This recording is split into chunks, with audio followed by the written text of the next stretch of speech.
नमस्कार प्रिय मित्रों। बहुत बार ऐसी परिस्थितियां आती हैं कि हम अपने जीवन काल में ऐसे किसी परिस्थिति में फंस जाते हैं कि जब हमें भगवान की सहायता चाहिए होती है।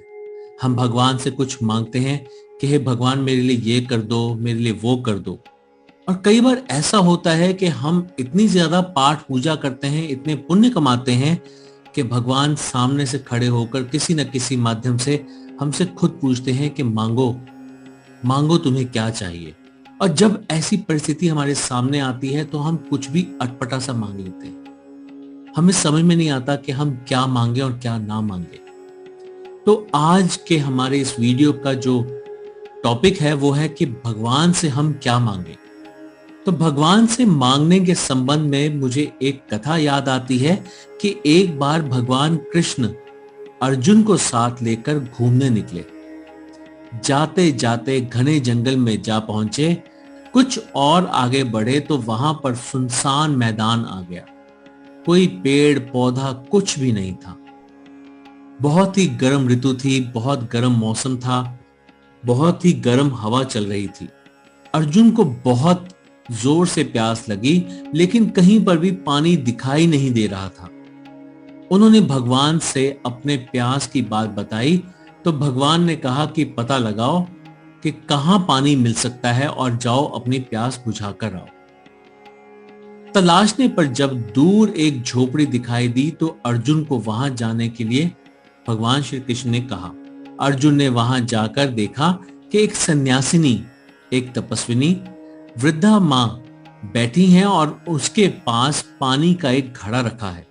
अर्जुन के जान में जान आ गई। वे सन्यासिनी से अनुमति लेकर जल पीकर तृप्त हो गए। अर्जुन जब पानी पीकर स्वस्थ हो गए, बहुत अच्छा उनको महसूस हुआ, तब जाने के लिए वापस मुड़े ही थे तो क्या देखते हैं कि कुटिया की खूंटी पर एक नंगी तलवार लटक रही है।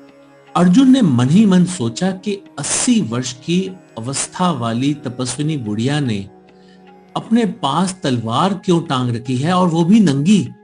अपने संदेह को दूर करने के लिए अर्जुन ने उस तपस्विनी से पूछ ही लिया कि मैया, तूने ये तलवार क्यों टांग रखी है, इसका क्या प्रयोजन है। इस पर वह गुस्से में आकर बोली, तुम जानना चाहते हो तो सुनो।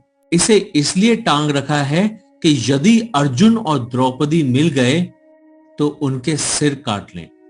अर्जुन हक्के बक्के रह गए और भयभीत भी हुए, परंतु अपने को छिपाकर, अपनी पहचान को छिपाकर बड़ी विनम्रता पूर्वक पूछा कि मां, अर्जुन और द्रौपदी ने तुम्हारा क्या कसूर किया? ऐसा क्या कसूर किया, ऐसा क्या अपराध हो गया उनसे कि तुम जैसी तपस्विनी उन दोनों का वध करने को तैयार हो गई हो? वृद्धा मां ने उत्तर दिया कि तुम नहीं जानते, किंतु द्रौपदी ने बहुत बड़ा अपराध किया है। उसने मेरे स्वामी भगवान श्री कृष्ण को अपनी साड़ी बनाया, और वह भी रजस्वला की साड़ी। संसार में सभी नंगे पैदा होते हैं, वह भी नंगी मर जाती, परंतु उसने ये क्यों किया कि उसने मेरे भगवान श्री कृष्ण को राजस्वला की साड़ी बना दिया। कितना बड़ा घोर अपराध किया उसने। यदि वो मुझे मिल जाए तो उसे मैं मार ही डालूं। इस सब को सुनने के बाद अर्जुन ने कहा, मां, तुम्हारी ये बात ठीक है, परंतु अर्जुन ने क्या अपराध किया?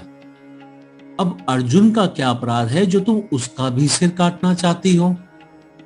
इस पर वृद्धा मां ने उत्तर दिया कि अर्जुन तो उससे भी बड़ा अपराधी है।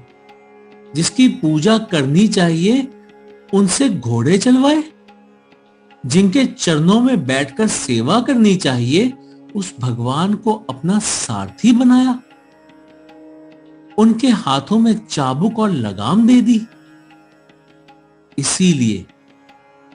इसीलिए वो भी अपराधी है, और अगर वो मुझे मिल जाए तो मैं उसका भी गला काट दूंगी। अर्जुन को समझ में आ गया कि मां तो ठीक ही कहती है, और फिर वो चुपचाप भगवान कृष्ण के पास आकर सारा का सारा वृतांत सुनाया। भगवान ने कहा पार्थ, ये अब तुम ही सोचो कि क्या ठीक है। हम तो जैसे भी हैं तुम्हारे ही हैं। इसलिए मित्रों, हमें चाहिए कि हम भगवान से सामान्यता कुछ भी ना चाहें। अपनी जो हम पाठ पूजा करते हैं उसे हम अपने कर्मों को धोएं, ना कि भगवान से कुछ मांगे। परंतु हां, एक बड़ी सुंदर बात के रूप में याचना भाव से भगवान को आत्मसमर्पित करके कुछ कह सकते हैं कि हे नाथ, अगर आप कुछ देना ही चाहते हैं तो बस तुम्हारी इच्छा पूरी हो। तो चलिए, आज के वीडियो में इतना ही। आपका हमारे साथ जुड़े रहने के लिए बहुत बहुत धन्यवाद। और जो हमसे अभी तक ना जुड़े हों वो हमारे चैनल को सब्सक्राइब जरूर करें।